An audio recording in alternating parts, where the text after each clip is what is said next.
Ito na nga mga boss, Mr. Brian D. at your service. Kung ikaw ay bago lang sa aking YouTube channel, huwag mong kalimutang mag-subscribe and like and share na din at i-click mo na din ang ating notification bell para updated ka sa mga videos, price and freebies natin. Dito, hindi ka lang kliyente, magkaibigan din tayo. Kaya hanapin mo lang si Mr. Brian D. ng Peak Motors, Jose Abad Santos. Salamat mga boss. See you soon. Nandito tayo ngayon sa SM Grand Central na matatagpuan dito sa Monumento, Caloocan. Kung ikaw taga rito lang sa area, malapit ka lang dito. Malabon, Nabotas, Caloocan, Valenzuela. Sama mo na rin ang Maynila. Ngayon, kung nagpaplano kang kumuha ng expander, hanapin mo lang ako, Mr. Brian D. ng Peak Motors, Jose Abad Santos. Ito ngayon sa SM Grand Central. Pag-uusapan natin kung ikaw ba ay empleyado. Kapag ikaw ay empleyado, malalaman natin kung anong mga requirements na kailangan. Una, kung ikaw ay public o private employee, ang kailangan mo lang naman i-present sa amin na makakatulong sa iyo, 2 valid IDs lang. Then kung meron kang certificate of employment, and then proof of billing sa bahay. Ang proof of billing sa bahay, kahit naman hindi nakapangalan sa'yo, okay lang. Kung ikaw ay rented or living with relatives, kung ikaw ay owner, kaya naman natin pag-usapan yung mga ganyang concern. Pagdating naman sa iba pang requirements, katulad ng payslip, and then kung may mga iba pang hinihingi ang bangko, kung kaya naman nating ayusin, gawa natin ang paraan yan. Nandito ako para tumulong sa inyo. Dito, hindi ka lang kliyente. Siyempre, magkakaibigan tayo rito. At kaibigan ko na kayo. Yun mga boss. Kung ikaw naman ay meron kang negosyo, maliit man o malaking negosyo, mabilis lang naman yan eh. Madali lang naman ang requirements. Una-una, yung tinatawag natin DTI registration, kung 1701 na ITR income tax return. Pangalawa, kailangan natin ng bank statement. So, isa yan sa mga requirements na kailangan. Siyempre, 2 valid IDs and then proof of billing. Isa pa din yan sa mga requirements. So, depende kung iba din ang requirements kapag corporation. Kapag DTI owner, so madali lang yan. Pag mga korporasyon, isa yan sa mga pinag-aaralan natin kung paano natin maayos ang mga requirements. So, yun guys. Kapag naman ay ikaw ay OFW, ikaw ay land-based or seaman, madali lang yan. Ang isa sa mga magiging requirements natin yung tinatawag na job contract. So, yun. Napaka-importante nun, no?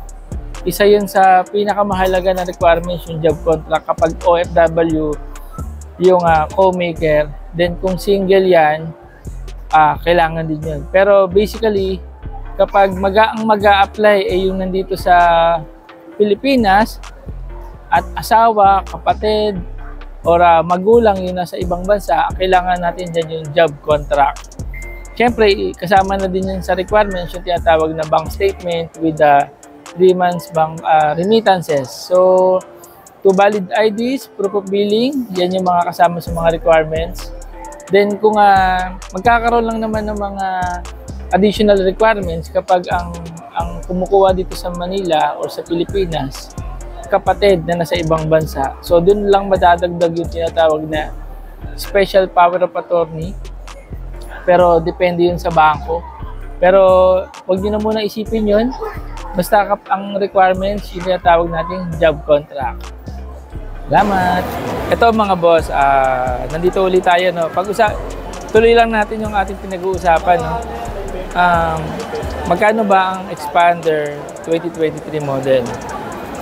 So, meron tayong 4 na variant pagdating sa Expander. Meron tayong GLX, Expander GLX Manual, Expander GLX Automatic, Expander GLS Automatic, and then syempre yung ating Expander Cross Automatic. Magkano ba price nila? Si Expander GLX Manual ay nasa 1,065,000. Si Expander GLX Automatic ay nasa 1,128,700. si expander GLS automatic naman ay nasa 1,198,000.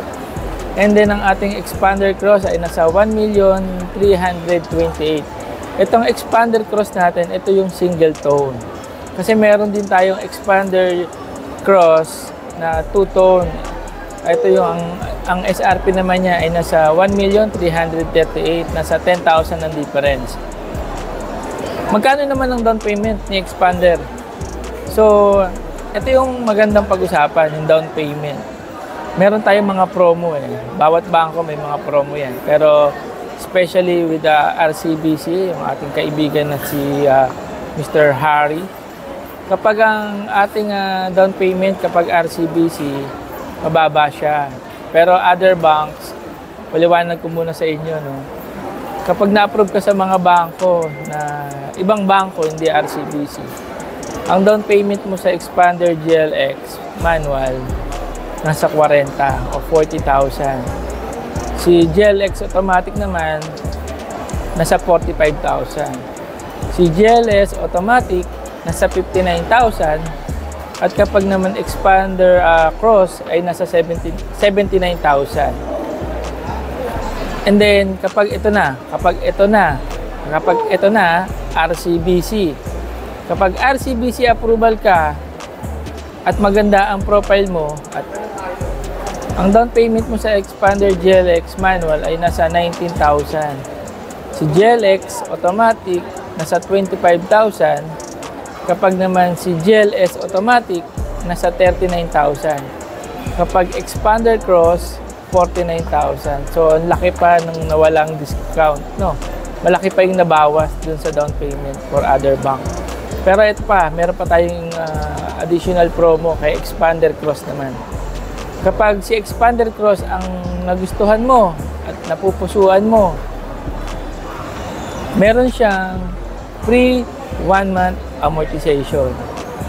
So, ang promo nito, upon date release, kung example, na-release mo siya ng October 30, holiday yan pero bibigay lang tayo ng date.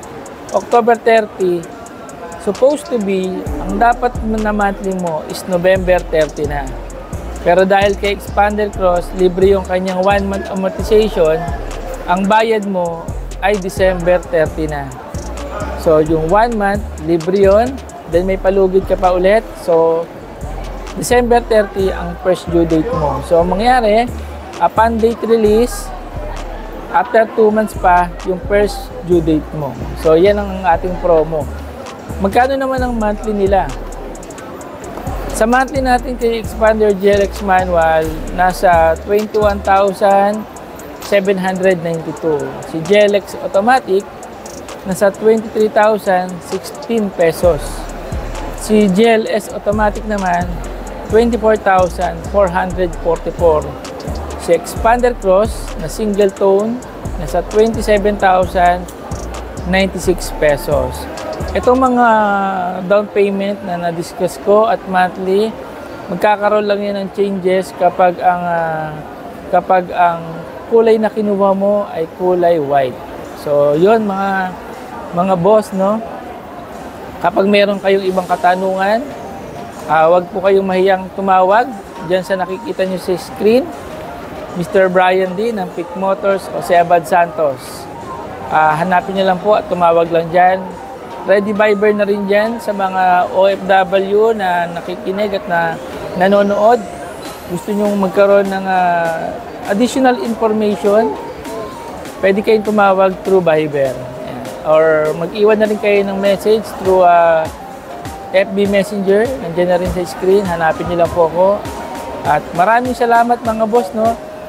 Binabati ko lang yung mga ka-Team Hotdog at saka si Laner TV at saka si Booms TV. Maraming salamat sa inyo mga guys. Mga boss, maraming salamat. Thank you po. Bye-bye.